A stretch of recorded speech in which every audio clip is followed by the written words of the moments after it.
All right, guys, welcome back to another live episode, Monday Night Bodybuilding here on Muscle Disco. We got Phil, the Jamaican Tank, Clayhar back on the show. How you Yes, doing, brother? I'm back. Doing good, doing good. Good. How was the Christmas? I know you have a big family, lots of Yeah, grandkids, and yeah, Christmas was good. It was relaxing. I still was able to make it to the gym and get a workout in, but it was relaxing, spend time with the family. We have a big family, but a lot of them live in Jersey, so we couldn't really see everybody. But it was good Christmas. good. Yeah, me too. I went back home, see the family and new niece as well. So baby was just born. Okay. Yeah, so it was busy. Went back to the prairies, the cold winter snow, but it was good. But there's lots to talk about. We missed you last week, and there's lots of stuff happening in bodybuilding. So I can kind of want to chime in and ask you some of the stuff what we talked about last week on today with you, just to kind of get your opinion on it, because we would love to get your opinion on things and kind of get kind of caught up here. Just checking in the guys. Can you hear me okay? Can you hear us okay in the chat? Just say yes if you can. Now, okay. Now, so there's lots to talk about. And once again, I guess we'll start with Dave Palumbo and John Romano. I didn't expect to be, talked about today on the show, but they had some things to say, and I'm just going to show it here. 1 second. There it is. I don't know why it's doing that. So I'll play the clip about what they had to say today, and it seems to be a narrative that's going around. So let me just share it here for you guys. I don't know. There it is. All right. You might not like that, and maybe Matt doesn't like it, and that's why Bob said it. Like I said, I don't agree with everything Bob says. I'm for sure I don't agree with everybody, but Bob's right. If you don't like it, start your own organization. Go someplace else. That's what we got right now. You might not like that, and maybe Matt doesn't like it, and that's why Bob said it. Like I said, I don't agree with everything Bob says. I'm for sure I don't agree with everybody, but Bob's right. If you don't like it, start your own organization. Go someplace else. So, Phil, we didn't get to talk to you about this last week. Your thoughts on, Bob and Sean Ray, and now you obviously have Dave Palumbo and then John Romano, this old guard kind of sticking up for the PMMA and the synthol, and it's been here forever, so who cares? They don't test for it. What's the big deal? What's your response and kind of reaction to that type of mentality with this stuff? I mean, at the end of the day, to be honest, man, I don't believe in this stuff. Never did the stuff. Never thought about doing it. It is out there. The synthol's been out there for quite some time, even back in the 80s.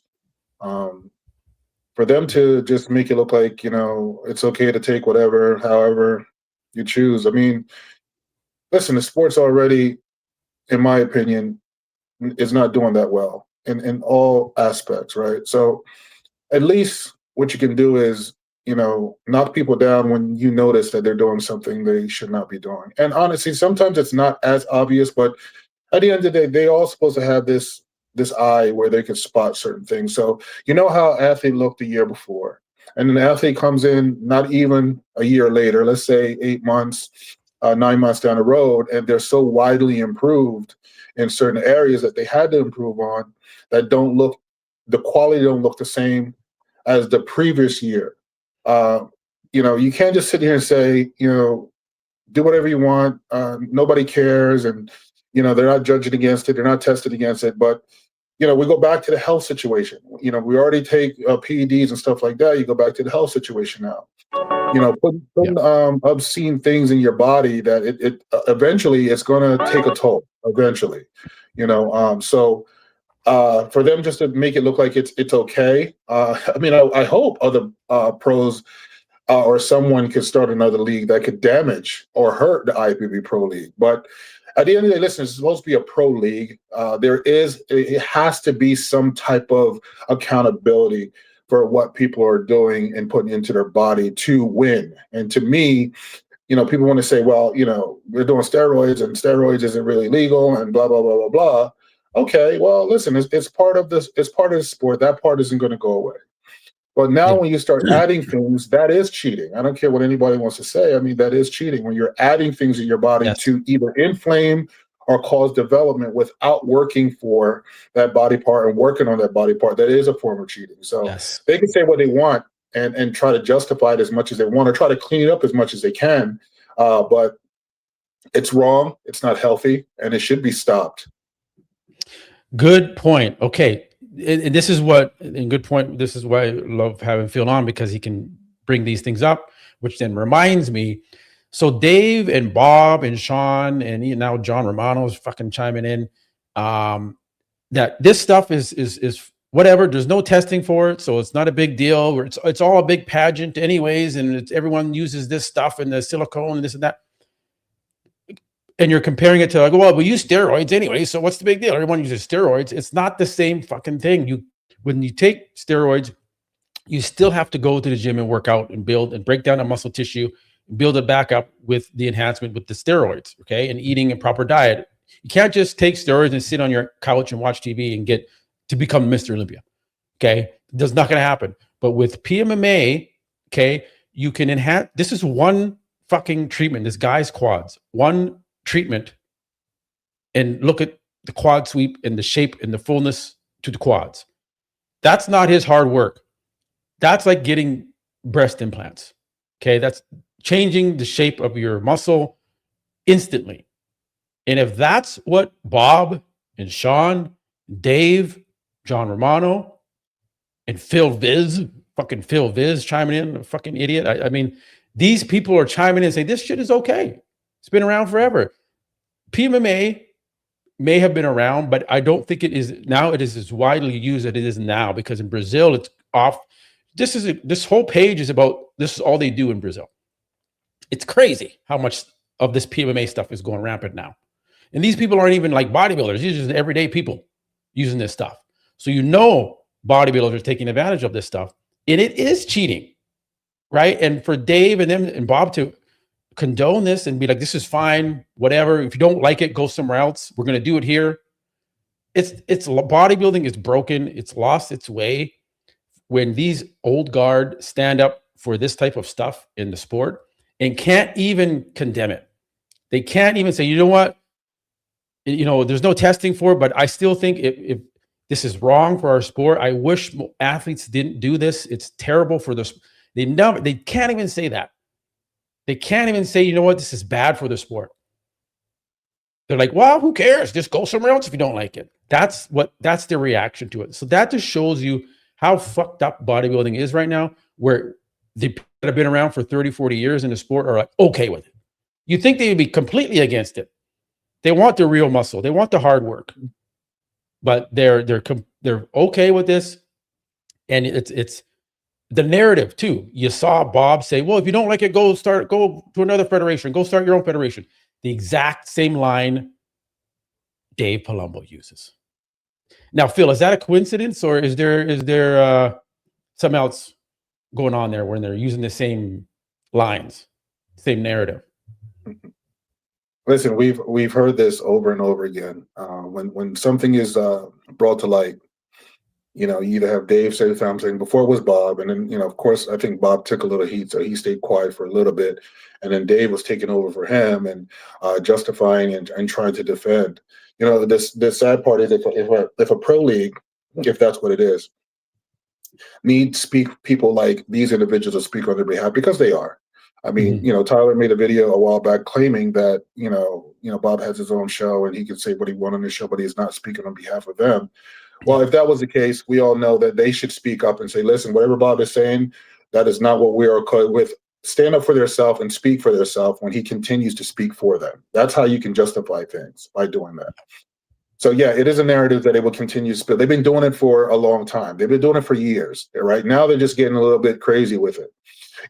I spoke to a gentleman, not even right before Christmas, and he came up to me and he was like, "Hey, Phil, man, man, you're staying in great shape. When do you're going to compete again? I said, man, right now I don't know, about competing. I said the sport's just in a sad situation right now, and I just don't feel comfortable to represent a sport that I see is just not just doing things unjust. And he said, yeah, I think his Spanish his English was a little broken, and he showed me some pictures and he competes. He said, I don't think I'm going to compete anymore. Just watching everything that's going on with the NPC and the pro league, like my dream was to compete, but then watching me doing my hard work and seeing somebody beat me that's not in as good a shape as me, I said, well, that's the politics aspect. I said, but there's so many different levels to this. And they're sitting here gloating right now. If you look at these big shows, look at the Nationals, look at the USAs, look at the North Americans, the quality of the shows it's gone. These up and coming bodybuilders that got great genetics. This guy he's tremendous. I told him, I said, listen, find another league, bro, and compete. I said, you look freaking great. But to watch the frustration and the sadness and the disappointment in his face. And he said, yes, and I saw you and the Master Olympia, and I watch everything, and I saw what they did to you, and I see it even in the Olympia. And it's just, I said, it's in the NPC now, and it's with the amateurs. I said, yeah, it is what it is, I said, but I'm sad to hear how you feel that this is what's discouraging you from fulfilling your dream, because you can see he's very passionate. Yeah. And his coach is a pro, classic physique, and even his coach is telling him he's probably not going to compete anymore either. So at the end of the day, Matt, people are watching. A lot of people are watching everything that's being displayed and spoke about, and it is chasing people aspect of competing in the MPC IFBB Pro League at all anymore. And then he said, and then we put drugs in their body to accomplish certain goals. And it's like, they're pushing more and more and more. And then they're okay with other stuff, which he didn't want to say, that's okay to use. So, Bob and Sean and Dave Palumbo could sit here and make it look like it's nothing. It's okay. But trust me, these people that's coming up in the sport, man, the sport is going to die. It's a matter of time, because just like football, if you don't have the guys coming from college, from high school into college and working their way in the professional league, right now, we look at it 10 years ago, not even probably eight years ago, you saw athletes competing. It was 30 in a class, 20 in a class, even in the open, right? When nationals, everybody was talking about nationals. This year, did anybody talk about it before it happened? No. So just look at the logic and the pieces. So let them continue to have Bob, let them continue to have, Sean and Dave continue to speak and push this narrative that it's okay to do this, go start up another league. They're going to be butthurt when one day that do happen and their league is now perishing, but then they're going to try to change the rules then and try to clean it up, and it'll be too late. Yeah, good point. You remind me, like, when I competed, the last time I competed was 2016.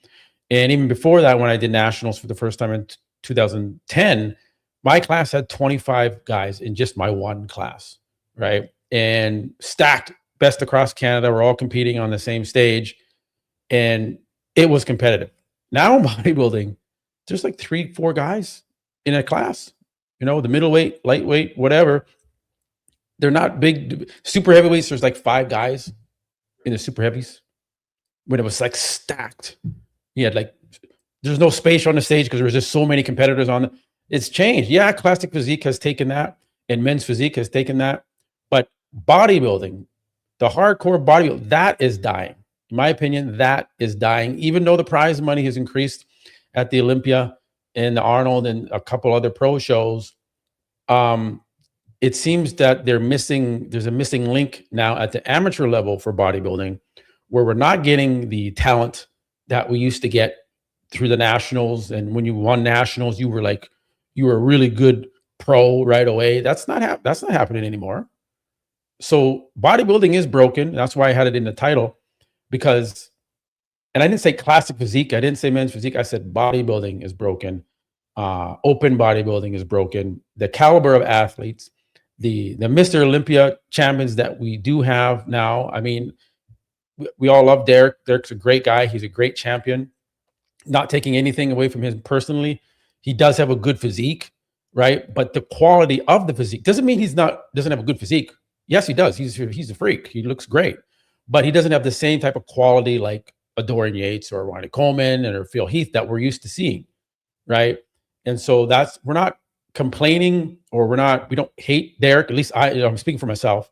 I don't hate Derek or anything like that. I just don't see the quality muscle that I was used to seeing when I've been watching bodybuilding for 20, 25 years. And I've seen a whole bunch of different Mr. Olympia champions come and go.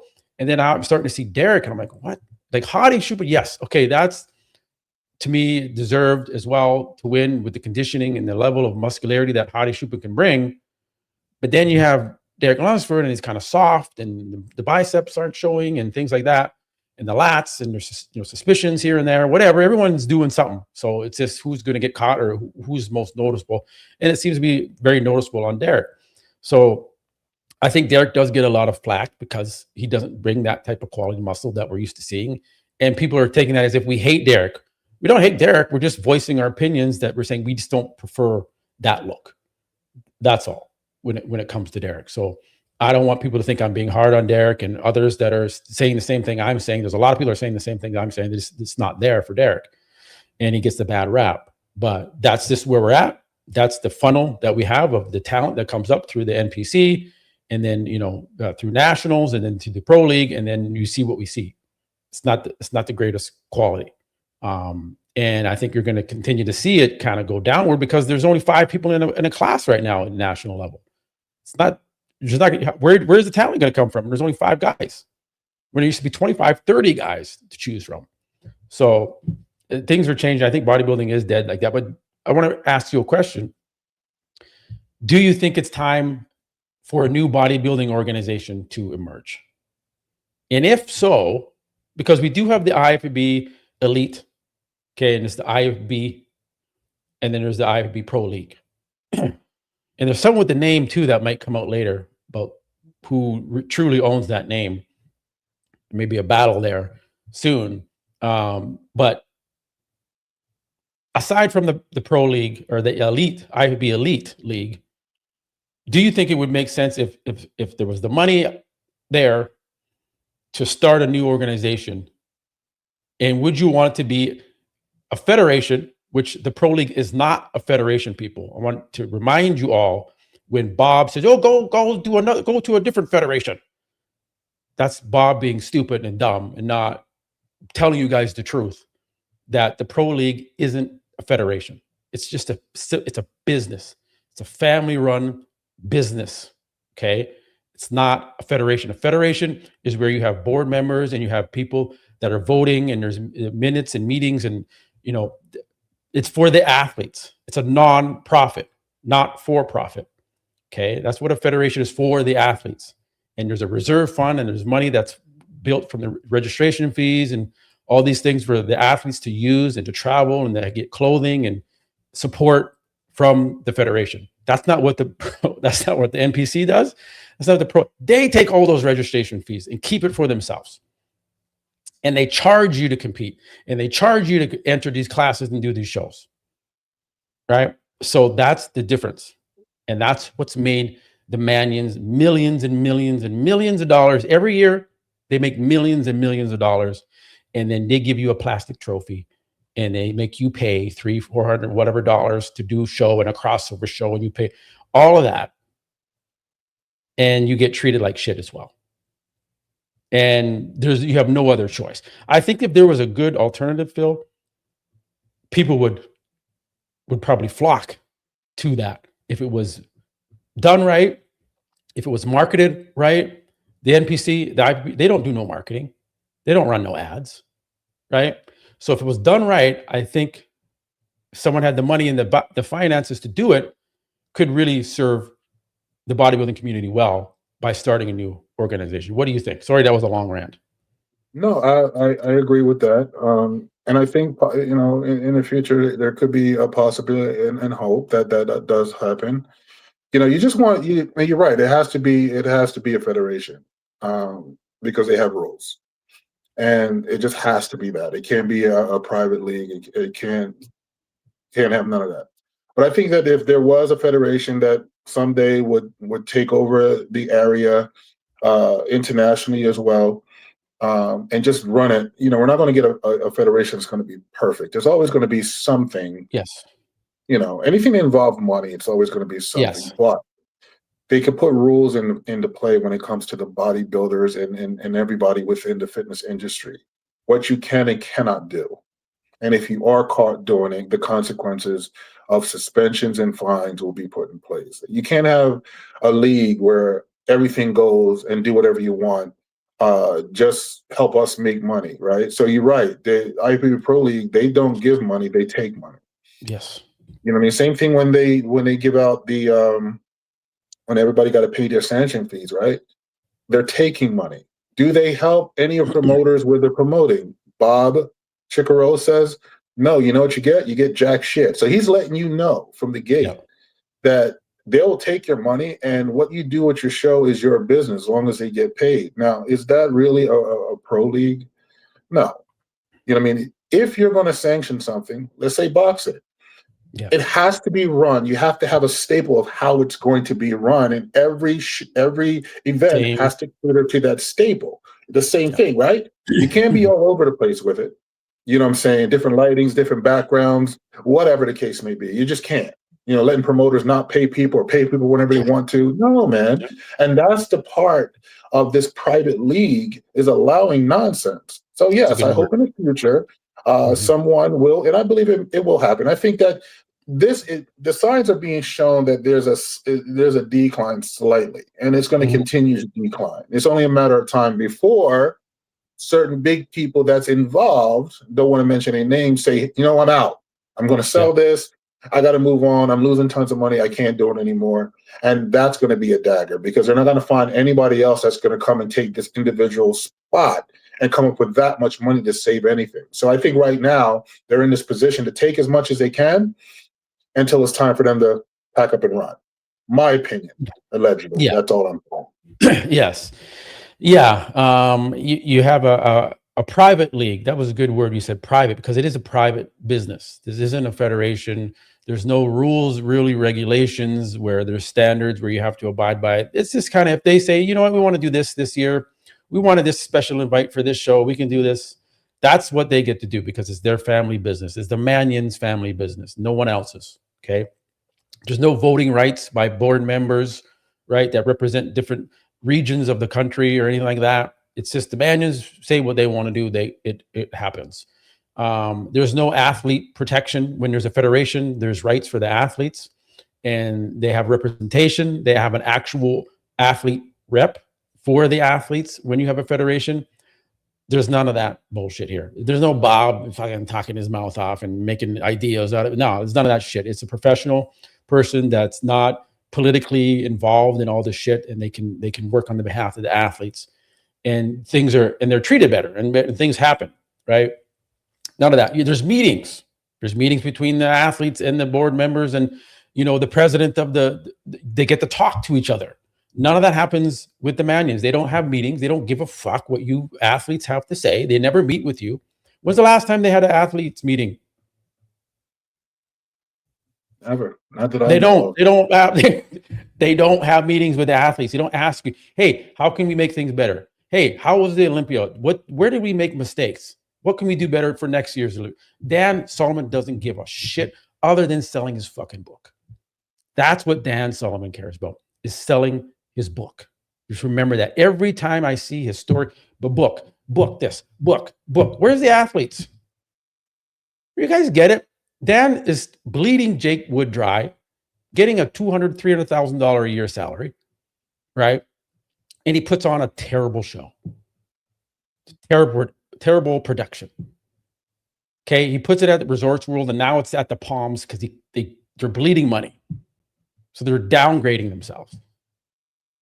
So I hope you guys see this shit, how they are running it, how people are taking advantage of Jake Wood, right? Year after year, bleeding money, not making any money, no profit, nothing.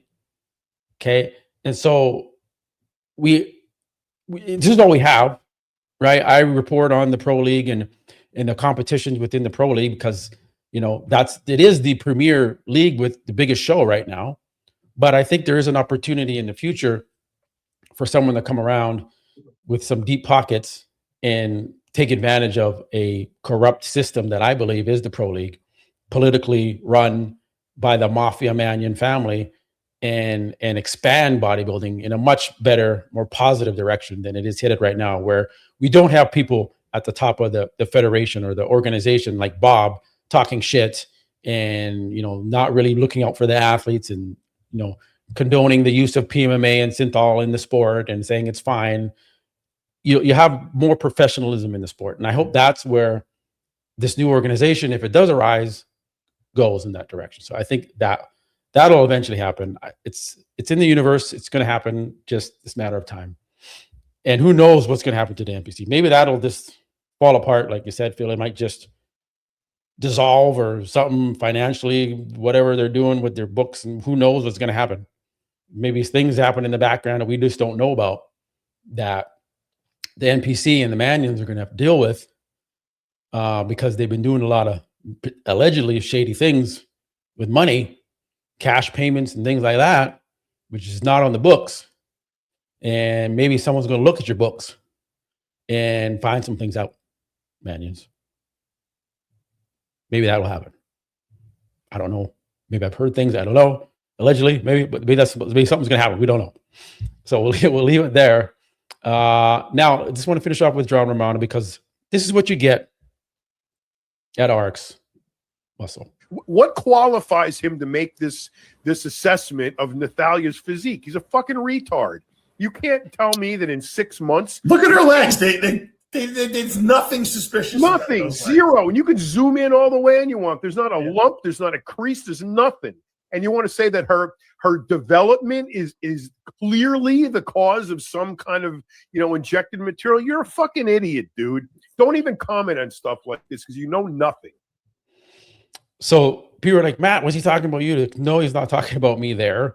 There was a guy that made a comment on the video, and I'll show you that here just to give you guys full context. Right here. This guy wrote, which is another victim. It's very clear Nathalia did something. If you look at her leg improvement in 6 months, whether it was PMMA or something, doesn't matter. Cosmetics aren't athletic. The whole sport is cosmetic. The whole sport is a beauty pageant. It's not athletic. There's nothing athletic on stage. No.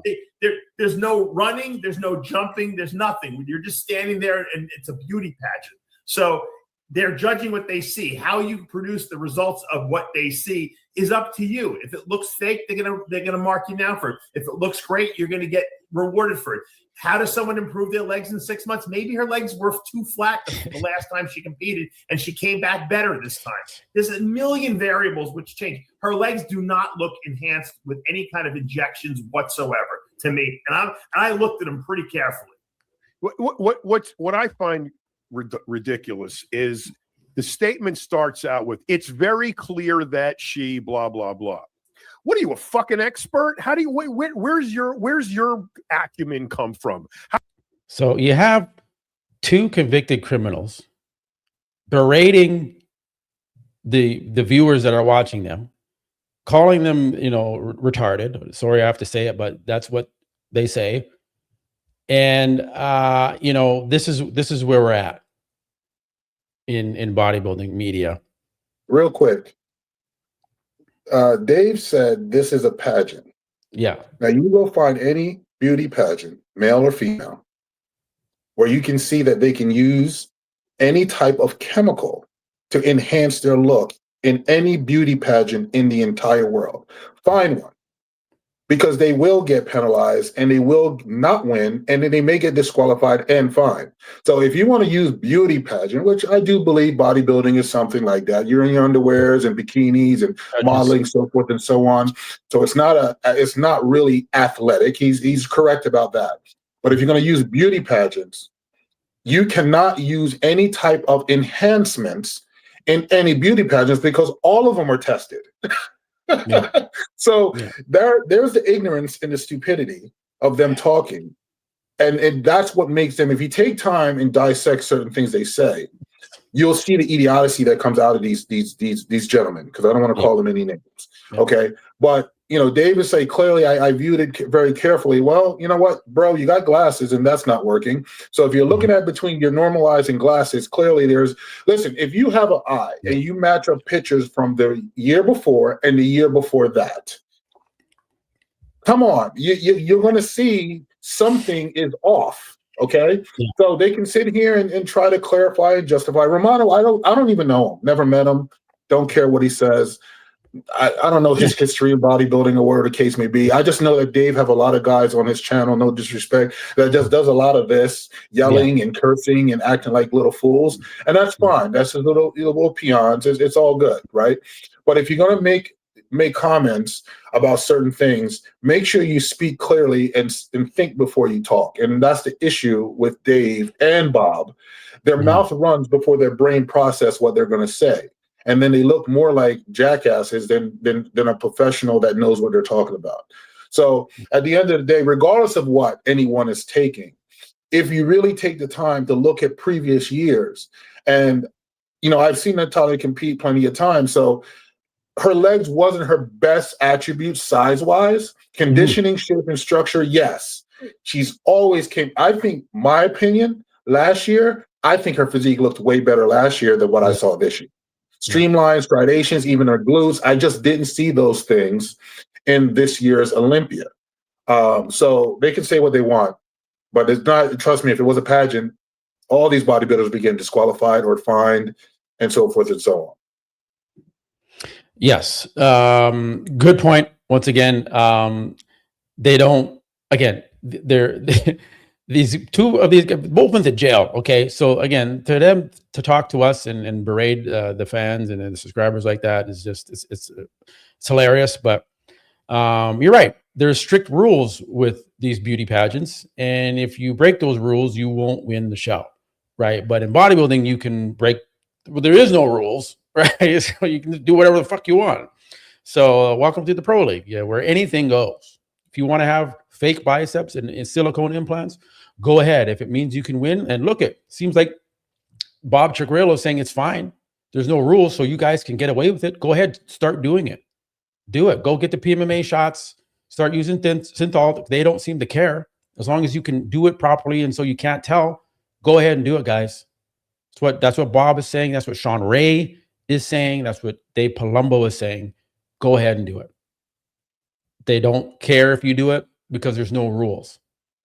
Well, maybe if there was rules in place, why doesn't Tyler Mannion come out and say, you know what, guys, starting January 1st, 2026, I've updated the IFBB Pro League rule book, which no one follows.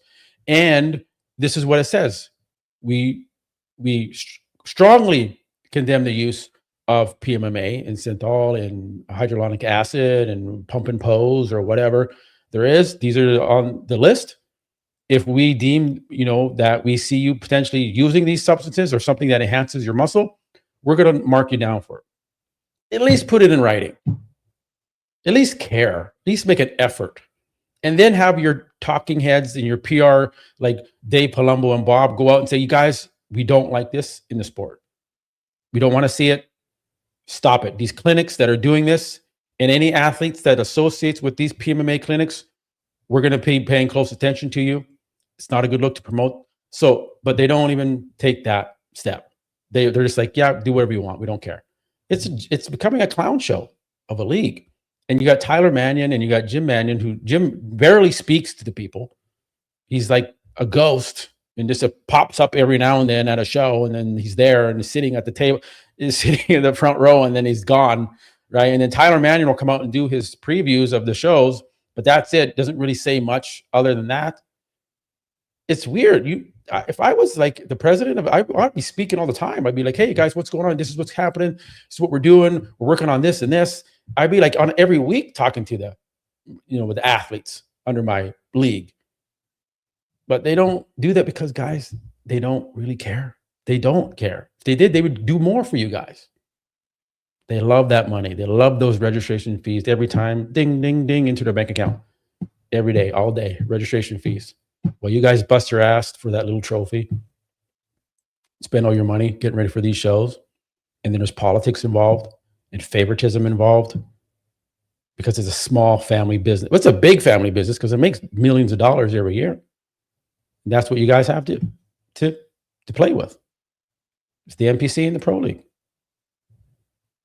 It is what it is. Now, someone keeps asking to show this, so I'm going to share this before we go next here, because this is pretty dramatic. You can see the before and afters here. One treatment, and it's like she's got striations in the quads now.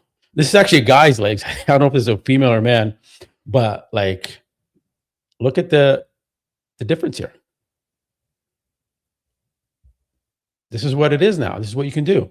That's crazy. Got the cuts and the lines in the quads now. This is where we're at, guys. This is where we're at in Brazil. This is what they can do for you. Our procedure. You can walk out the clinic looking like that. Step on stage, win a show. Bob and Sean and all these guys, they're okay with this stuff. It's just, it's messed up that they won't speak out against this stuff. Moving on. We talked about the federation. Should we start a new one? I want to get your quick take on the Olympia, and should it be a one-day show, Phil? Do you think, and should we eliminate the confirmation round at the Olympia? Sean Ray says we should get rid of the confirmation round at the finals and just have it during prejudging, and then that's it. What's your thoughts on that? Should it be a one-day show? I think it should. I think it should be one-day show. I think the reason why it isn't is because it's more money into having a second day, because the tickets, you still have to get two different tickets. You have the Saturday, the Friday night, and then you have the Saturday final. So I think the means behind this is money, but I think it really should be a one-day show. Yeah, I agree. One-day show. I mean, they can still have. It's better for the athletes, man. I mean, they could bring their best, and not have to sit there all day, especially the open guys. You don't got to drag the show out for. It's just drug out, man. The Olympia is just drug out, and the one-day show I think is feasible to be done. But it's once again, like you said, it's a business, so it's more money in running the 2-day show than a 1-day show. Yes, yeah, I agreed. But do you think they should get? I like the confirmation. I like when they do the finals, whether it's 1 or 2-day show, even if it was a 1-day show, and they had the prejudging and they had the confirmation round, and then they narrow it down to say a top 6, and then they should have the finals a couple hours later or whatever. But I think there should be another confirmation round, at least for the top 6, just to get them standing by each other at the finals. And then they do their posing routines and then their awards. Sean wants just, prejudging, eliminate down to the top 6 or top 10, whatever. And then you go into your awards. Yeah. No confirmation. I think the confirmation round is good, but if there really is reanalyzing and rejudging in the confirmation round. That's the issue I have.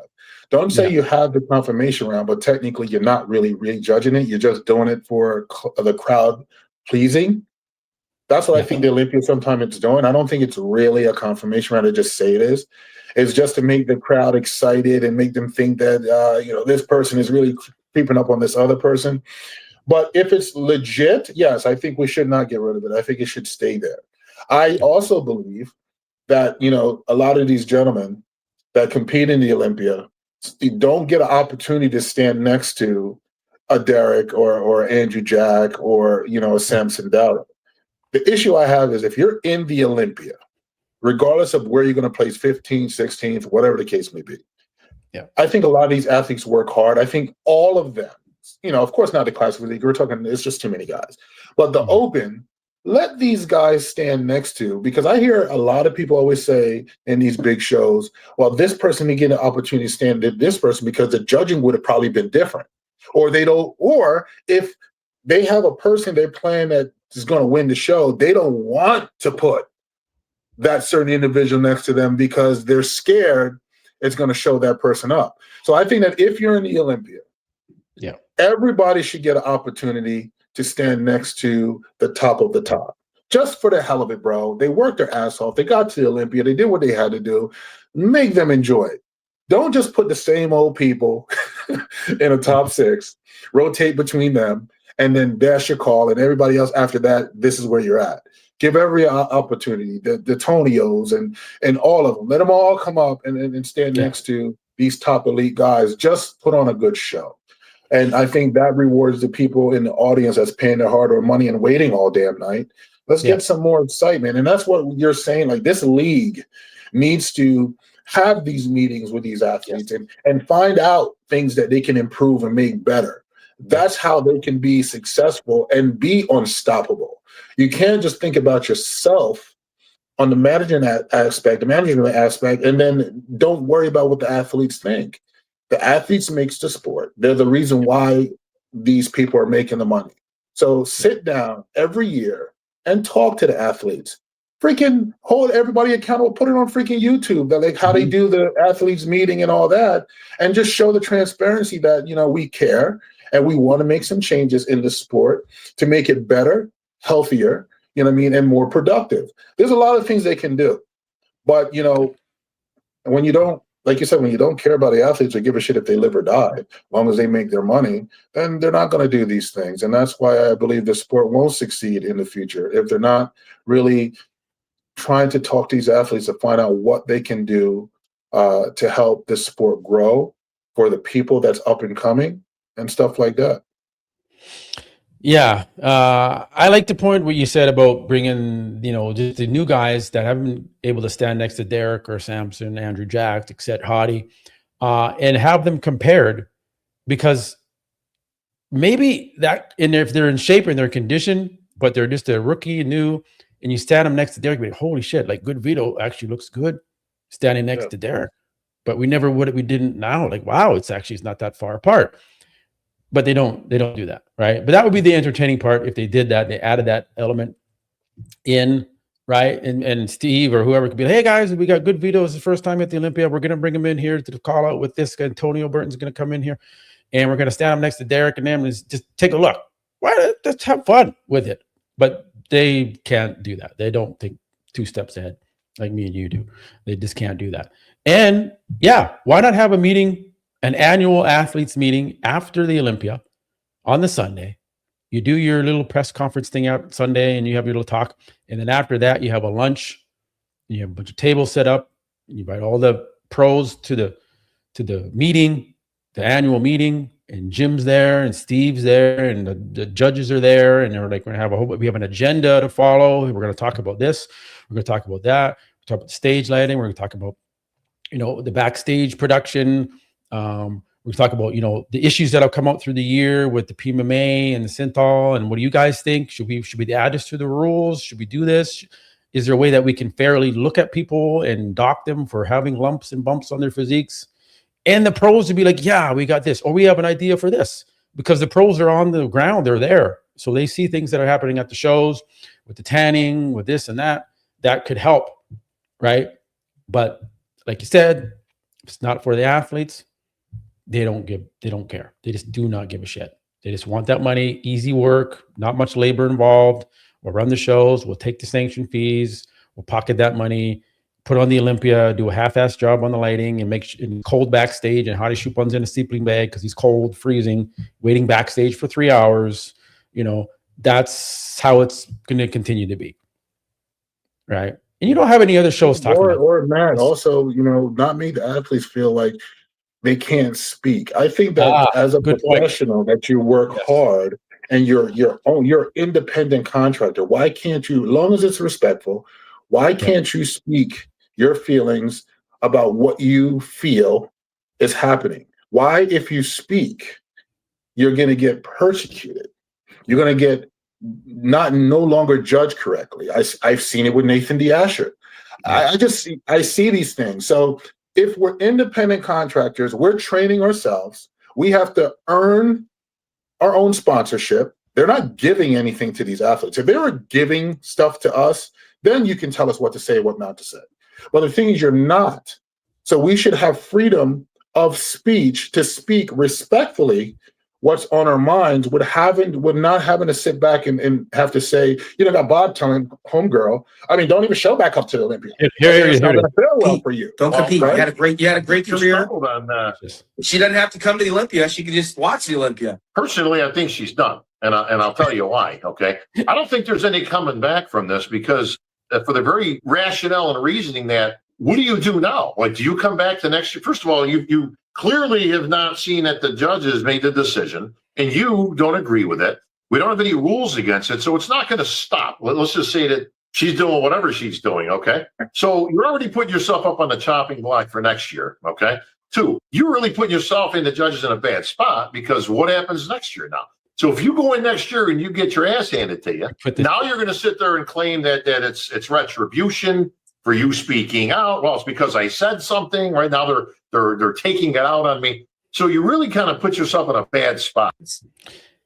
No, he just put himself in a bad spot. He just clearly, come on, folks. Anybody in this chat, listen very carefully. This is what I'm saying. Bob speaks. Yeah. His mouth runs before his brain process. He's got some insight saying she's freaking screwed. Yep. He's not just saying that because that's his channel. He's letting us know that she's screwed. She shouldn't even do the Olympia. I'm happy that she said she's coming to do it. So pay attention to the 2026 Olympia, everybody. Mm-hmm. And if she comes in and looks amazing and gets screwed, I want to hear what everybody now is going to say, that there's no politics in this sport and that you get judged by what they see on the stage and nothing else. I've heard Steve say it. It is untrue. It's untrue. You cannot speak up. Bob just made it very, very clear. This is not him saying it. He is speaking on behalf of the pro league and the judges. You speak against them with their judging calls, you are screwed. Don't even show back up. At all. Let that all sink in, everybody. It's finally was what we've been saying. There's politics involved. That's why I try and bring in ChatGPT to get rid of the favoritism and the bias, right, from the judges. And now Bob sticks his foot in his mouth and admits openly what I've been saying, what you've been saying, that the judges will slap your wrist and blacklist you if you speak out. And Bob said she's done. She miles not even compete. She opened her mouth, right? She went against what the judges said. She's done. The judges can't fairly now judge her, basically is what Bob is saying, because of what she said. Guys, it's political. It is. It's this unfortunate, but the judges have the power. And if you don't agree with them, they're going to take it personal and they're going to judge you down and not going to give you what you deserve to get based on your physique. They're going to take your words, what you said off stage, and hold that against you. And you wonder why the majority of these athletes don't dare speak out with the repercussions they're going to face. And Bob finally admitted it. He slipped up. He screwed up. He continues to do it, continues to sabotage the pro league and throw him under the bus.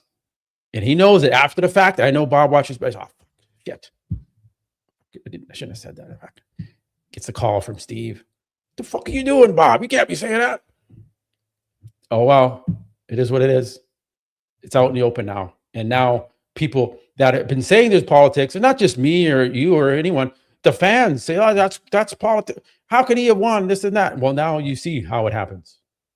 It does. It's not that hard. So let's move on to the next topic here. Enough of Bob and this. It's sad that we have to talk about it so much, but I mean, we're at the end of the year, and hopefully we can go into 2026, and the pro season will start, and we can just focus on the shows again. But you know, I think we need to get this stuff out now, going into the new year, and maybe talking about it a bit more. Will kind of maybe they'll smarten up. I know they won't.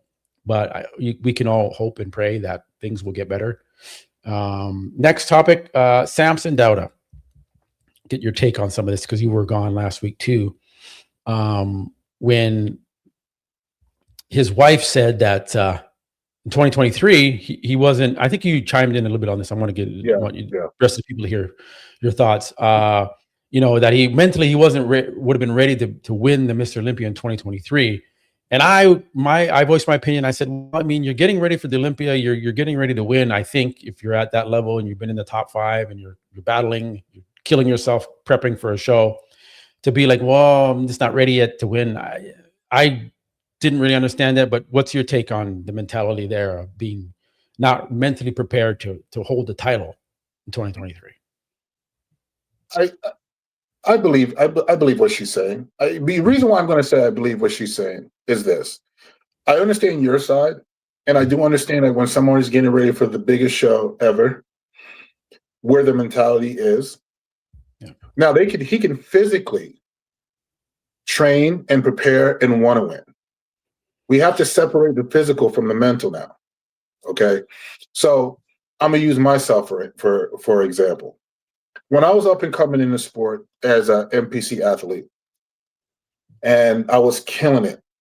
Tim was my coach. I was killing it, winning, won the Florida State, the overall, and I was trying to get into the nationals. I was a Jamaican citizen and trying to get into the nationals, already knowing there was other pros that weren't citizens that went pro, but once again, the politics. And then I look back when I didn't get to go into the nationals because I was on fire. I was the next big thing. I was on front cover of magazines and everything. And I look back when I finally got my pro card at 43 years old. I said, you know what? I'm kind of happy I never got my pro card back then. I'm going to tell you why. Even though I trained for it, mentally, I would not have been prepared for the success that was going to be put in place.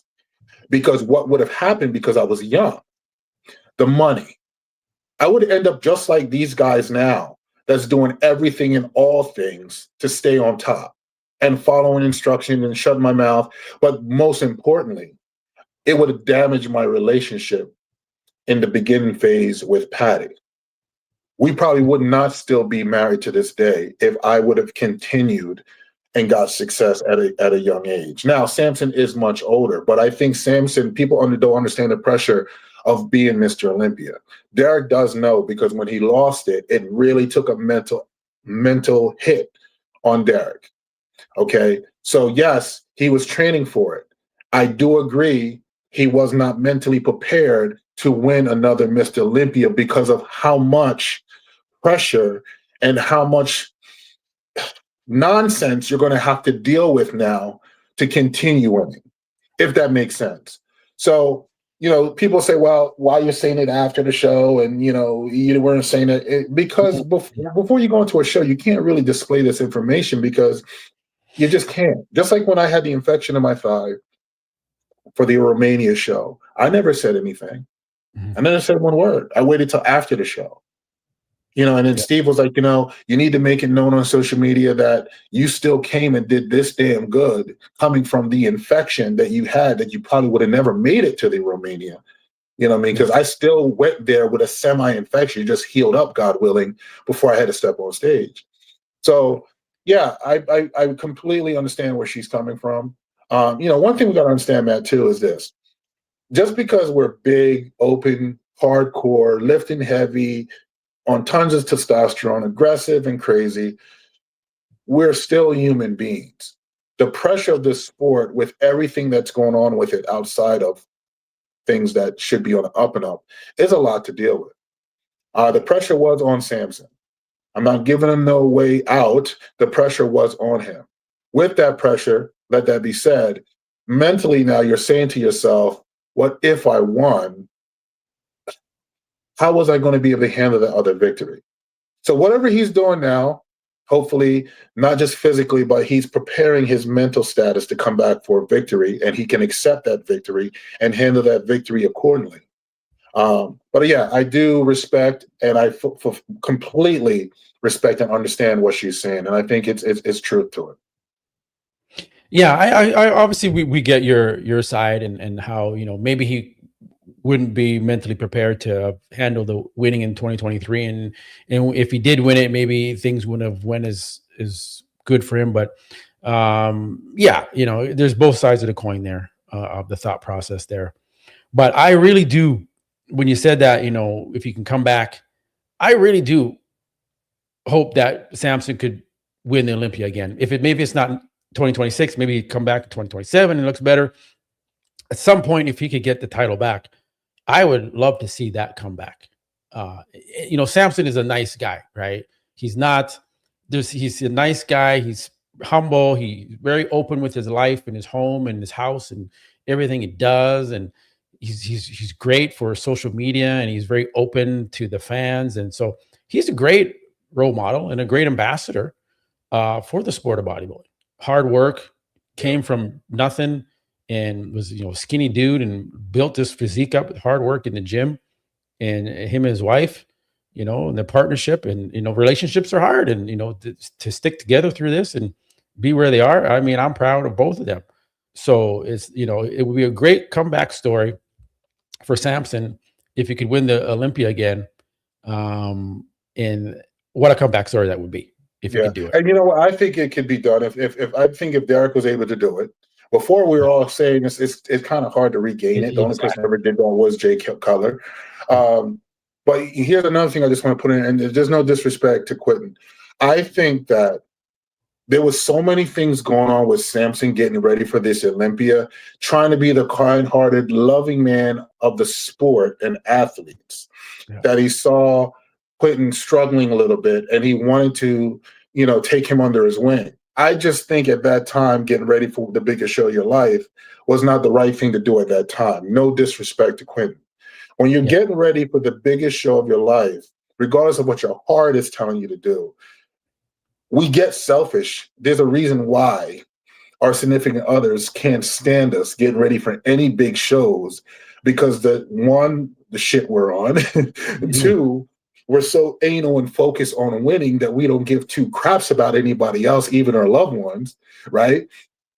But he opened up his heart and his home to help someone, which that's great. I just think the timing wasn't good. So by doing that, that could also mentally backtrack you, because here you are, you're seeing this great athlete that looks like you. You guys come from somewhat the same country, and you want him to do well because you're seeing. Now, granted, I do believe Quentin was screwed once or twice. I'm not going to lie. I believe that there was at least one show he should have won, but I'm going to leave it there. But I just think the timing of helping Quentin, and also, he guest posed, he stayed going, right? He just doesn't shut it down. And I think that was different this time compared to when he won. It's just too much was going on. Yeah. Yeah, that's the thing. That's a nice. Samson has a big heart. He brought Quentin into his home. I think it was 4 weeks out from the Olympia or something, like 4 weeks out, like so close. Crunch time. You're depleted. You're suffering. And you bring another man and his wife or his girlfriend, Quentin's girlfriend, into your home, your privacy, right? Your den, and you open up your doors and put yourself second and prioritize Quentin. That says a lot about Samson. Was that the right call? Probably not, because you just don't need the distractions and focusing on someone else. And, bodybuilding is selfish, and maybe he should have been those 4 weeks really focusing on himself versus bringing in Quentin and doing all that stuff. Yeah. But it is what it is. It still shows the bigness of his heart. Right. His character. Yeah. 100%. Yeah. So that's cool. So we all love Samson. And speaking of sponsors, was the topic I wanted to get into. So interesting. He left Hosstile. He decided to leave Hosstile, and didn't have another sponsor lined up yet. Which is, like Martin, he left Hosstile already, then announced Raw the same day. Like, hey, you plan it, right? Usually people don't want to have that little gap of finances with the sponsorship money coming in. So he's going to have a gap now. But maybe he's, like he said, he's just taking his time.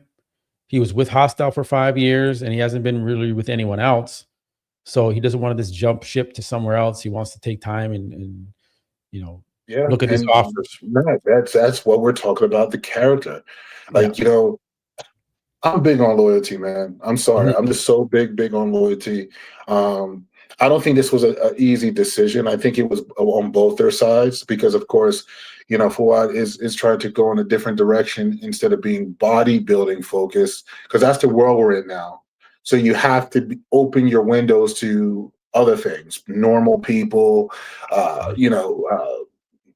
sports, football. It can't just be bodybuilding, because once we're saying, that's not really bringing in the money anymore. It was, right? Mm-hmm. Even with the sport, it's not bringing in the money anymore. So now you have to widen your horizon, like a lot of these other supplement companies, and venture off to now serve everyone within all aspect of health, right? So that's what I respect about Samson even more. He didn't have something lined up and then decide, I'm going to do this, because that's not loyal. And these young bodybuilders that's jumping from one place to this place because of whatever reason, that's not loyalty at all. Mm-hmm. So you got to respect the fact that this decision that him and Fuad both came together to make, even though Fuad is still going to be there supporting Samson and still be there for him in any type of way, because he made that clear. They're very, very close. You know what I mean? And once again, too, you got to understand, Fuad, coming from everything that has transpired with him, to bounce back the way he has, God bless this man, to be able to still be able to do and run his business in good health and not be 150%. I have a whole different level of respect for Fuad. So once again, I think Samson and him made a very smart decision. And you're right, being with Fuad so long, that's who brought Samson from nothing. Samson had no sponsors. Yeah. So Fuad helped make and mold this man. He was part of his success. So I like that. Nothing lined up. If something comes, it comes. Right now, his main focus is his goal. Be a mass monster. Just be healthy about it, buddy, and do what he needs to do. And I think that he has some sponsors already, close sponsors and so forth and so on. I think Samson's going to be okay. And if he does line up with someone else, he's a smart man. It has to in line with him and his wife, with everything they're about, not just jumping on, what's the one that everybody's on? Nick and Nick went back to HD Martin. What's Raw? Something on Raw for whatever apparent reason, because I don't think, nothing against them. They make money. They got cbum and all that, but sometimes everything has to in line with what your beliefs are. And I think he's going to make a move when he do sign. If not, or if he does, it's going to be something that we could sit back and respect, and it'll be a good move. Yeah. I've made my suggestions privately, who I think should pick him up. So we're going to see what happens there behind the scenes. But Samson, seeing Samson here, I mean, he's the biggest. He has to be the biggest pro bodybuilder right now. He's just massive here, pushing this weight, working hard. He's got a good 5-6 years left in him if he really wants to. If he stays healthy, like you said, in this. So there's another sponsor that can come along and say, we're going to commit. And I know Samson wants to be loyal, and we're going to offer him a 5-year contract or a 4-year contract.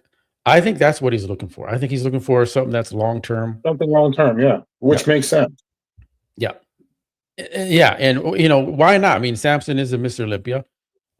He's an Arnold Classic champ. He's got some of the best genetics and structure in the world. Yes, he's having a bad year in 2025, but doesn't mean he can't come back and destroy it and win every show he enters next year. Like that could happen, right? And he's back on top. So we've seen look at Derek Lunsford. He had terrible, and then boom, wins every show, back on top, right? So, and Samson has better genetics than Derek, so you think he could do it. So it'll be interesting to see. There's Raw, there's HD, there's ESN. I think the UK company, it's a pretty big company. I think Urs is with them. There's Mutant. There's BSN. There's a Cytec who has Andrew jacked. So there's a bunch of companies that could take him on. So I think he'll be fine. And he does have Celsius, sponsor, huge company, Gymshark, right? Yeah. So from a contractual standpoint, I think he's probably making with Gymshark anywhere from like $10K a month plus commissions on his code that he gets, a percentage. Yeah. And then Celsius, maybe around that, or maybe a little less. I don't know.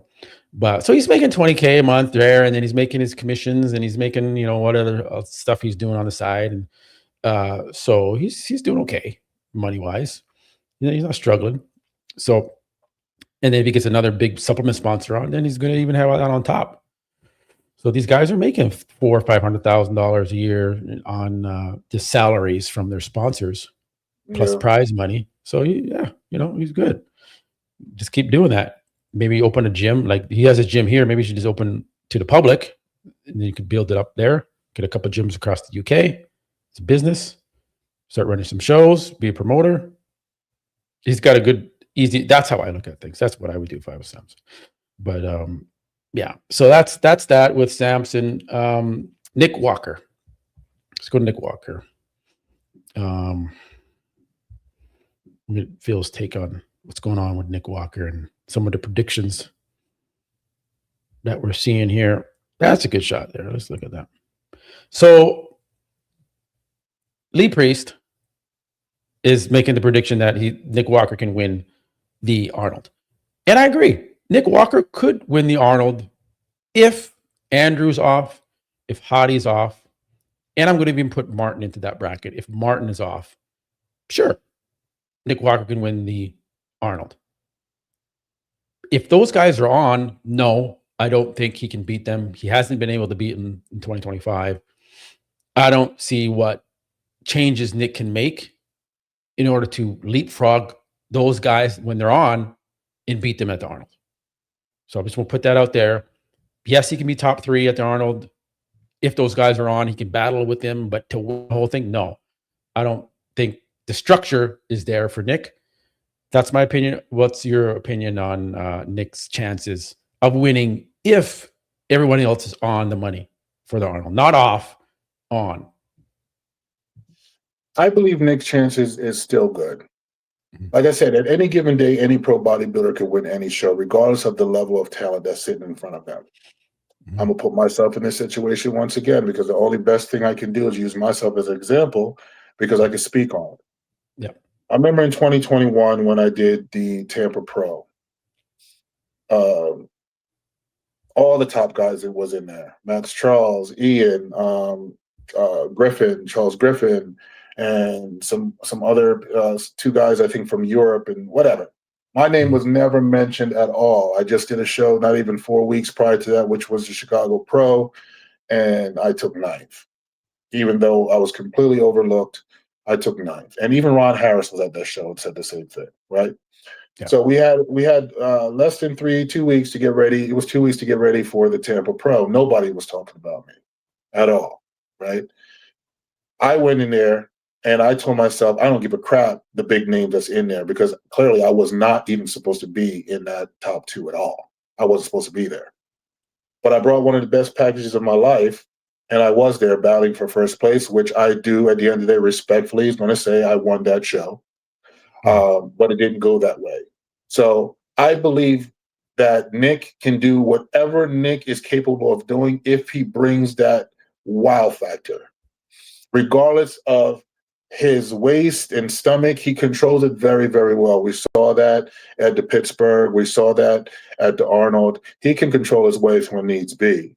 Now, in between certain poses, probably not, because of breathing, but that's neither here or there.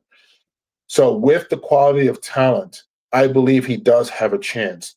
I'm never going to say, well, I've had said it before in the past. I'm not going to say I didn't. I did say in a couple of occasions, certain individuals, no, it's impossible. They're not going to win. And they did.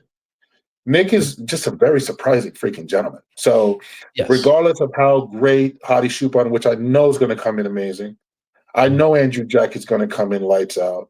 I know Martin is stoked from his last show. He's going to come in. And I believe Nick is going to bring it. So I think that it's going to be an awesome battle. I don't know who's going to win. At one point, I was already zoned in on Andrew until I found out Hadi Shupan was coming now. So I think that if Nick brings the package that he needs to bring, and I don't really analyze this, he looks great, but in the goon light, Nick always looks great in goon lighting, right? So it's when he steps on that stage and the real lighting is shining on him. So I got fooled with him getting ready for the Olympia, looking amazing, looking crazy, and that's not what happened. But I do believe he has a very high chance on possibly winning the Arnold. I'm not going to say it won't happen and never will happen. I think Lee Priest is suggesting that. He's just trying to be a little bit more positive about it. But, Lee's Lee. So I do believe 100% he do stand a chance. Who wins, I don't know right now until we get closer to that show and see what they're looking like without the goon lights. So, Nick, step out of the goon light a little bit so I can get a better look at you as you get closer to the show. Right now, you're looking ridiculous. You're looking remarkable. His mental is there. I'm listening to how he speaks. He's handling anything that's negative. He's handling it like a champ, and he's keeping his head down, and I think he's going to do well.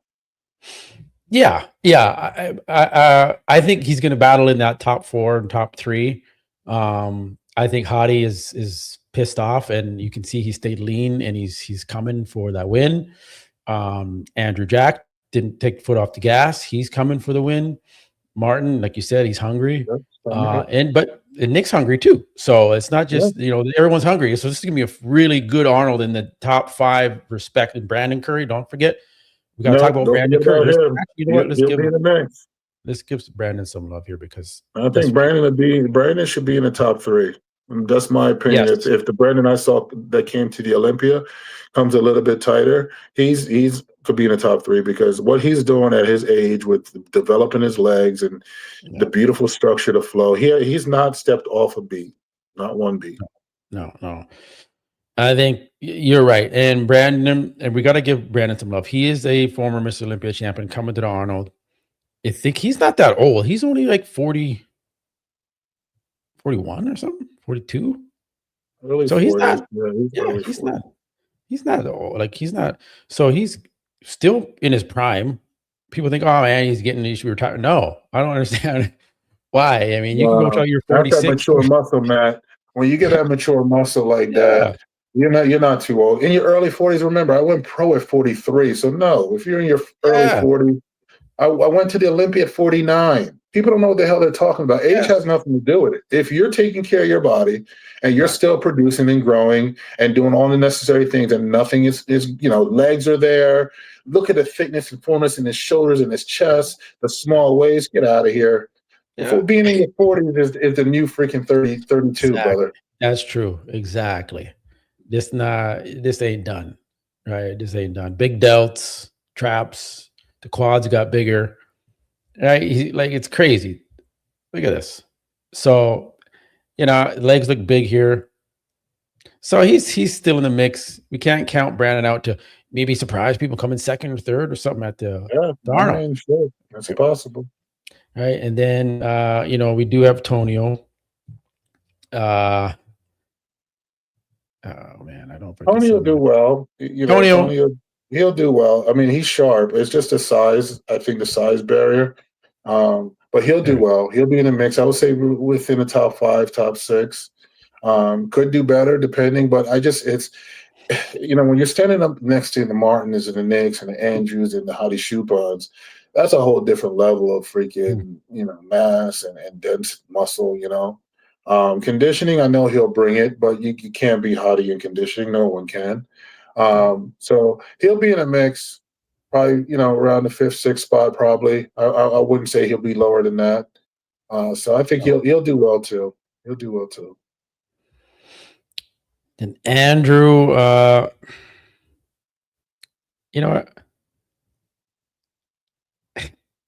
want him to win. In my prediction, I may have Hadi winning. We're just going to see as we get closer. We got 10 weeks to go, a long time. But I would love to see Andrew. And I was going to ask you too. It's the end of the year, 2025. What's the biggest highlight of the 2025 season for you? Your memory, something, show, athlete? The biggest highlight and the excitement that I had was Andrew Jack in this year of the Olympia, that I believe he was right there on possibly winning, if not taking 2nd. That was my biggest excitement, was seeing Andrew completely transform his physique, because I had an opportunity to watch it several weeks in transition, and just to see him up there and then, come back with that attitude and not being so plain. He was my top pick for the year of excitement and growth and just coming, making a big change in his physique. Yeah, I'm going to say the same thing too. he was been getting 5th place at the Olympia year after year, and he could never nail the conditioning and the glutes, and then finally he does it and leapfrogs up there. Potentially could have won. People had him winning, right? So I mean, it looks good here. Look at the he's gonna be freaky at the Arnold. He's focused. He's got Kamal in his camp, right, helping him. So he's dangerous now, all right. And so Hadi Choopan looks great, and he's gonna be consistent as he always is. We know, but man, I'm really looking forward to this Arnold and seeing what happens there. So I guess that would be the biggest highlight. What would be the biggest letdown of 2025? I think I know what you're going to say, but we're going to see. The biggest letdown was me competing in a Master Olympia. Okay. Yeah. And explain that a little bit more for people. Well, I mean, a lot of people that took the time to really look at everything, that knows the truth, and so forth and so on. When you put, like I said, what I believe I came in at my close to my very best. A lot of people have said that, not just me. But once again, we're going to always say the scorecards. I come in the prejudging and basically clean house, and then come back and the scores flip. But then I hear the Olympia, that the little 3 points that Derek had against Hadi Choopan, 3 or 2 points, that came from the vice president, that lead was impossible, is what was said, to overcome. But yet my super lead was very possible to overcome. So that was my big letdown for me, the unfairness, because that's what it was. It was unfair. Listen, Matt, I honestly, my personal opinion, and people can say whatever they want to say, I should have been in the Olympia at least 3 times already. I was there once. Going against Ian, I firmly believe I did squeak that out by a very small margin. I didn't get it, which is fine. And then I did not get it this time. So that could have been 3 times I would have been in the Mr. Olympia contest. And it's fine, because, I sit back, even with all that said, and me losing the extra 10 grand, which I'm more okay with now, because, I'm so loved by not just my family, but so many people on social media, here at home, that all knows the story. So I'm the true winner. I'm the people's champ. But that was one of the biggest letdowns, because I had a little hope for the sport at that time. And I stepped up like a man and basically apologized, which I didn't have to, about what I said at the Tampa Pro, and wrote a letter to Tyler. And he basically told me, let's go past this. Let's move on. I would love for you to come back, and I would love for you to continue to do what you're doing in the MPC with Tim and the posing clinics and so forth and so on. So by me hearing that, believing that everything was cleared up, and then to spend that kind of money and get the help from my clients, $6 grand to help me make that trip with my beautiful wife, and bust my ass and run around looking for food, because nothing was easy. That show was not promoted well. The setup wasn't well. The venue was all over the place. And we still was able to bring it in and bring one of the best, 51 years old, everyone. The oldest guy in that Masters, and just have it just taken away because individuals don't like me speaking my mind, and I wouldn't have been a good representative to go to be the Master Olympia, because I speak my mind. So that was the biggest letdown. Yeah. And the thing is, you would have been that true Masters, like true, not a 41, 43 or whatever, like true representation of what it means to be a Masters and still look the way you did, and be able to do that. You would have represented it so well. You speak so well. You would have went out and promoted. You would have done. It's just it's unfortunate that. Well, man, we still did it. We did great things. I mean, even after that pushing and getting the love from the athletes of pushing to get them paid, it took some time. Which we were right when everybody wanted to come out in the beginning, and Jake Woods. And we said, no, until this is happening, we're not stroking Jake Woods until it's happening, because word to words, right? So I even stood up, and that's a good representative as a Master Olympic competitor. And I'm going to continue to always stand up for these Master Olympic competitors, even if, in fact, I do decide that I'm not going to compete on that umbrella anymore. That's why I'm staying in shape. I'm 256 pounds walking around, lean as hell. And if I wanted to jump in a show 3 weeks from now, I could jump in any show 3 weeks from now. And that's my mentality I'm having. From into this year to next year, I'm going to stay in striking distance, whatever decision I make. But once I want to show people in the world that aging is aging with beauty. And I can still stay in shape and I don't look 51. And honestly, I want to give a big shout out to Evolve Vitality. They're the big reason why I have refocused and I look the way I look now, because I'm so much focused on my health, my numbers, and staying on the right things and being on the right things and being watched and guided the right way. And that's why I look incredible. HD asked me what I'm looking forward to in 2026. Staying blessed, staying fit and healthy, and bringing the best Jamaican tank I've ever bought before. So that's what I'm doing now. I'm staying healthy. I am superiorly fit. I got some pictures I'm going to be showing after the New Year's. So people are going to be shocked. These pictures I'm going to show. But just letting everybody know, man, whatever age you are, and of course I'm going to push a lot for the masters, we all can do this, because this is what the sport's about, okay, Mr. Mannion and Tyler. You need to use the I don't even want to say the older, the more mature bodybuilders that's showing longevity. That's what makes this sport continue to succeed. Not, oh, you only could go to 35 and 36 because you're probably going to die. You're not going to make it past that. Or you'll make it past that, but then your bodybuilding career is over. Now you're unhealthy and you can't do anything. So take advantage of the masters competitors that's taking care of themselves. Instead of charging us to compete and trying to use us for funds because your business is hurting, because that's what they're doing. Now they're upping all these master shows because they're losing money. And take advantage of the greatness that we can represent at these clinics, posing clinics, and speak on behalf of health and longevity, because that's what it's really all about. Yeah. Well said. And, I agree with all of that. It's, but God has a plan for all of us. And, whatever happened in the Masters happened, but it's going to leap into a new it did. avenue It already for you. Started. Yeah, it already started. So that's where you could say, not necessarily getting the win on paper. I really got the win spiritually and physically, and I'm the people's champ. To me, that's more of a win than anything else. Yes, there it is. And that's how God works in mysterious ways.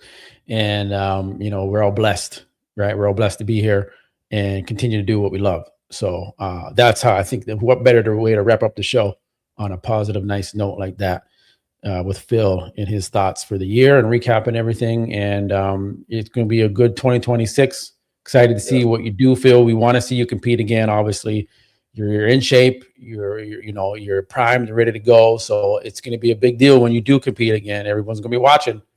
So that's going to be exciting, man. All right, guys. Well, we'll wrap it up there. We're going to see you back next Monday Night Bodybuilding. As you guys know it, we'll see you again. Appreciate you all joining. Catch you on the next one. All right. Take care. Peace, guys. See ya.